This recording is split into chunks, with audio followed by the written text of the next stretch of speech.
Halo anak-anak, bagaimana kabar kalian? Semoga selalu sehat dan semangat dalam belajar agama Buddha dan budi pekerti ya.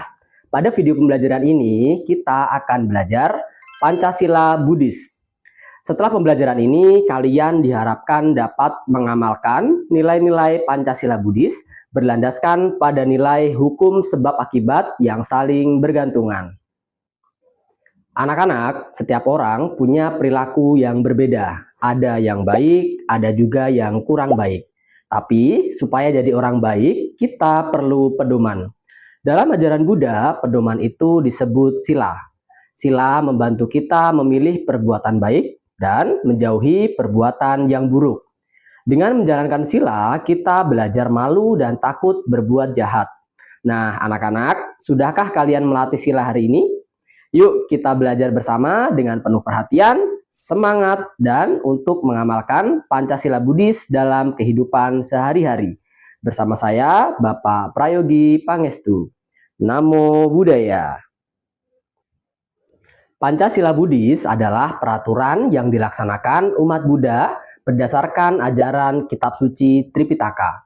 Pancasila berasal dari kata panca yang berarti 5, dan sila yang berarti moral, etika, peraturan, sopan santun, atau perbuatan baik. Jadi, kata Pancasila berarti 5 latihan atau aturan moral dan diartikan juga dengan 5 perbuatan baik. Tujuan dari melaksanakan Pancasila Buddhis adalah Silena Sugating Yanti, Silena Boga Sampada, Silena Niputing Yanti. Artinya, dengan merawat sila tercapailah bahagia. Dengan merawat sila diperoleh kekayaan lahir dan batin. Dengan merawat sila tercapailah nibbana. Peraturan atau sila untuk biku dan bikuni disebut patimokkha sila. Sedangkan untuk umat awam disebut dengan Pancasila yang berjumlah 5. Pancasila Buddhis adalah 5 prinsip moral yang menjadi pedoman bagi umat Buddha untuk menjalani kehidupan yang bermoral. Pancasila Buddhis merupakan pedoman bagi umat Buddha untuk menjalani kehidupan bermoral dengan berbuat baik dalam pikiran, ucapan, dan tindakan. Dengan melaksanakan Pancasila Buddhis, umat akan menjadi manusia yang bermoral atau disebut manusia susila. Anak-anak, Buddha menganjurkan kita melatih 5 sila, disebut Pancasila Buddhis, supaya kita selalu bertindak benar. Untuk menguatkan tekad, umat sering membacakan parita Pancasila Buddhis di hadapan biku sebagai pembimbing. Berikut ini parita Pancasila.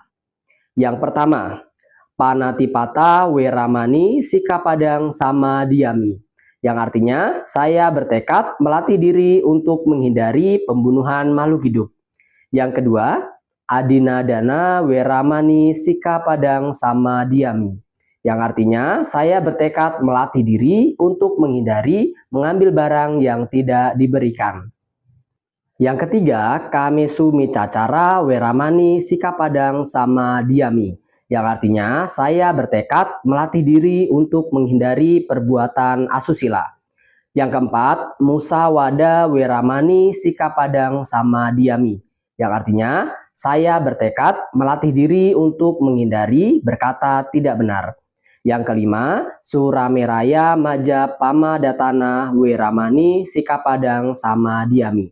Yang artinya, saya bertekad melatih diri untuk menghindari minuman yang memabukkan dan menyebabkan lemahnya kesadaran. Anak-anak, kadang ada orang yang sengaja atau tidak sengaja melakukan perbuatan jahat. Kalau perbuatan itu dilakukan dengan niat dan keinginan, maka itu disebut melanggar Pancasila Buddhis. Tapi kalau dilakukan tanpa niat, maka tidak akan menimbulkan akibat atau karma buruk. Orang yang melakukan kejahatan biasanya tidak punya rasa malu saat berbuat jahat. Rasa malu ini disebut hiri. Mereka juga tidak takut dengan akibat buruk dari perbuatannya. Rasa takut ini disebut otapa. Sebaliknya, orang yang memiliki hiri dan otapa akan menjaga perilakunya. Mereka malu berbuat jahat dan takut dengan akibat dari perbuatan jahat. Karena itu, mereka akan berusaha melakukan perbuatan baik dan melaksanakan Pancasila Buddhis dengan sungguh-sungguh. Bayangkan kalau semua orang di dunia ini memiliki hiri dan otapa, pasti dunia akan menjadi tempat yang damai, aman, dan bebas dari kejahatan.